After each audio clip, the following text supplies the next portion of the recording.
السلام عليكم ورحمة الله وبركاته. أسعد الله أوقاتكم بكل خير وبكل سعادة. أخباركم إيه؟ عاملين إيه؟ يا رب تكونوا كلكم في خير وهنا وسعادة دائمة يا رب. متابعين هتخس مع هبة الله، وحشتوني جدا جدا جدا. ونبدأ كلامنا بالصلاة على رسول الله. اللهم صل وسلم وبارك على سيدنا محمد عليه أفضل الصلاة والسلام. جايين النهارده بدايت مدته 5 أيام. نسبة النزول فيه قوية جدا. انزلي الأول اعملي لي لايك للفيديو وجهزي ورقة وقلم عشان هتكتبي ورايا. تحدي قوي جدا، تقدري تنزلي كم كبير قبل ما ندخل رمضان. في شهر رمضان اغلبنا محدش بيقدر يلتزم بنظام رجيم. الحقي نفسك من دلوقتي، وعاوزين ننزل كم حلو كده، فالنظام ده جميل جدا وهتنزلي عليه كم كبير. الناس اللي اوزانها كبيره هتقدر تنزل عليه ان شاء الله باذن الله 5 كيلو. لكن طبعا كل ما الوزن بيقل كل ما بيكون نسبه النزول اقل. طبعا النظام مدته 5 ايام. طبعا الاول احنا عاملين متابعه باجر رمزي على الواتس، وهسيب لكم الرقم على الفيديو للتواصل معانا. بتاخد النظام يوميا مكتوب، فطار وغدا وعشاء وسناكس ومتابعه لوجباتك طول اليوم. بالتوفيق ان شاء الله. طيب تعالوا بقى بينا نخش نشوف النظام الجميل بتاعنا. يلا اكتبي ورايا. اليوم الاول طبعا المهم لازم نشرب 3 لتر مياه على مدار اليوم، ونحاول نعمل رياضه حتى لو كانت رياضه مشي ساعه يوميا. دول مهمين جدا عشان نلاقي نتيجه حلوه على النظام. طيب تعالوا بقى بينا. اليوم الاول هيكون عباره عن وجبتين فقط. يعني يفضل ان احنا نعمل الصيام المتقطع. هنصوم 16 ساعه، ولما يعدي 16 ساعه من اخر حاجه اكلناها هناخد الوجبتين بتوعنا دول باي ترتيب انت عاوزاه. الوجبتين دول عباره عن 100 جرام بطاطس مسلوقه، او 100 جرام البطاطا اللي هي الحلوه، ده او ده، وهناخد معاهم بيضه مسلوقه. الوجبه الثانيه هتكون عباره عن 2 قطعه لحمه حمراء زائد طبق ملوخيه او باميه او سبانخ. يفضل يكون خضار فيه نسبه الياف عاليه عشان نحس بالشبع اكتر. ده بالنسبه لليوم الاول. وقت الجوع بقى ناكل خس وخيار، ولكن بعيدا عن توقيت الصيام. تعالوا بقى بينا على اليوم الثاني والثالث هيكون وجباتهم واحده. الفطار بتاعنا هيكون عباره عن 4 حبات فاكهه نوع واحد فقط، ويفضل نبعد عن الموز. تمام، الموز معانا في النظام بتاعنا ولكن هنا بلاش منه لان اليوم فيه فاكهه كتير. 4 ثمرات فاكهه نوع واحد. شوفي انت النوع اللي بتحبيه وهتاخدي 4 ثمرات منهم وما تقسموهمش. تمام. تعالوا بقى بينا على الغدا. هيكون 2 سمك مشوي زائد خيار او جرجير فقط، او 2 بيض مسلوق زائد خيار او جرجير فقط. ده الغدا بتاعنا. تعالوا بينا على العشاء. هيكون 4 حبات فاكهه زي الفطار بالظبط نوع واحد. اليوم ده هيبقى الثاني والثالث. حابه تتبع الصيام المتقطع اتبعي، مش حابه تتبع الصيام المتقطع اتبعي نظام عادي خالص جدا. تعالوا بينا بقى على اليوم الرابع. هيكون كله بيض مسلوق، فطار وغدا وعشاء.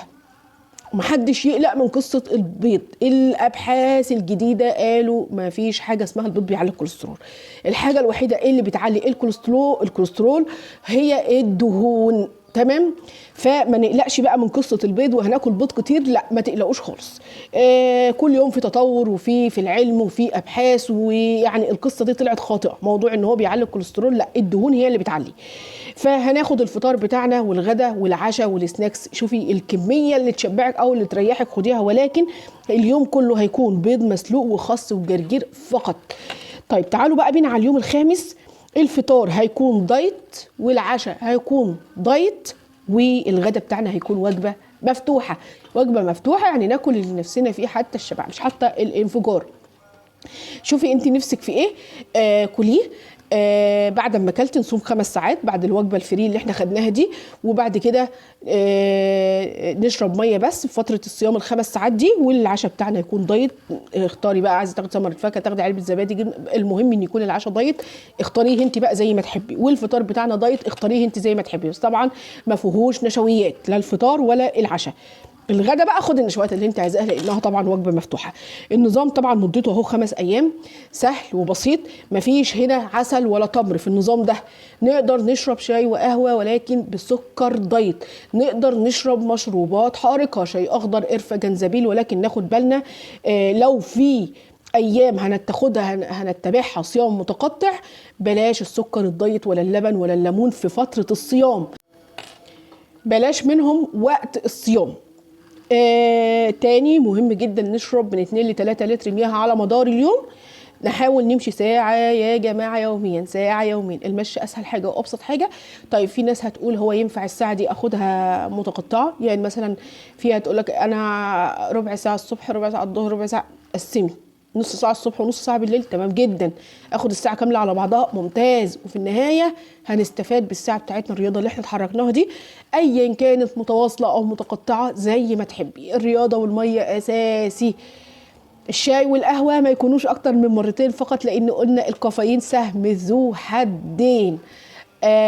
هينشط الحرق معانا، ولكن كثرته هتثبت لنا وزننا، واحنا مش عاوزين الكلام ده.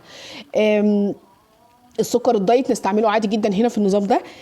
بلاش اللبن، مفيش هنا عندنا في النظام كله لبن. لو انت متعوده على الشاي ولبن او النسكافيه ولبن بتاع الصبح وما بتقدريش تستغنى عنهم، يبقى بعيدي عن النظام ده خالص. سيب النظام للي هيقدر عليه. دايما التحديات فيها حاجات قويه شويه، لان نسبه النزول فيها سريعه. فخليكي صريحه مع نفسك، ما تجازفيش وتقولي انا اخش وهقدر وبعد كده ابص لا لا لا لا انا مش قادره. يا جماعه كوبايه الشاي ولبن او النسكافيه اللبن الصبح دي حياتي، دي روحي. لا، حياتك وروحك ما فيش مشكله، في انظمه فيها لبن وهتخسي. فبلاش نعافر مع نفسنا، خلينا صادقين مع نفسنا. انا بيعجبني جدا مع المتابعين بتوعنا اللي على الواتس بننزل تحدي، تقول لك لا انا مش قده.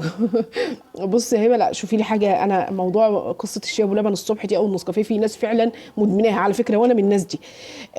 فالنظام ما فيهوش لبن، لا نبعد عنه خالص تماما. نشوف نظام فيه كوبايه لبن يكون سهل ويسير. ولكن التحديات دي يا جماعه في ناس والله محتاجينها. فيه اللي عروسه قربت تتجوز وعايزه تخس بسرعه، في اللي محتاجه انها تحمل والدكتور يقول لها عاوزك تخسي بسرعه عشان نبدا ندي علاج ننشط الدنيا وتحمل، وربنا يديهم يا رب. في ناس داخله اعافاكم الله على عمليات وبتبقى الدكتور برضو طالب منها انها تخس باقصى وقت ممكن. فالتحديات دي ليها ناسها. في اللي جوزها مسافر وقرب يجي ومستعجله عايزه تظبط بقى جسمها وتظبط الدنيا قبل ما يرجع لها بالسلامه يا رب. فالتحديات دي القويه دي لها ناسها، فهي بتلتزم بالحرف لان هي محتاجاها.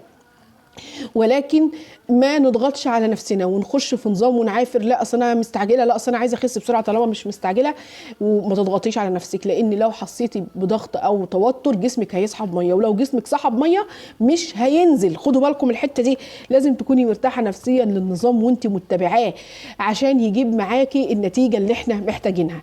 يا رب يكون النظام عجبكم، واتمنى لو عجبكم تعملوا لي لايك للفيديو وتعملوا لي شير للنظام عشان اكبر عدد ممكن يشوفه. ولو كنت اول مره بتشوفيني اعملي لي اشتراك للقناه. كان معكم هبه الله، واشوفكم على خير يا رب، والسلام عليكم ورحمه الله وبركاته.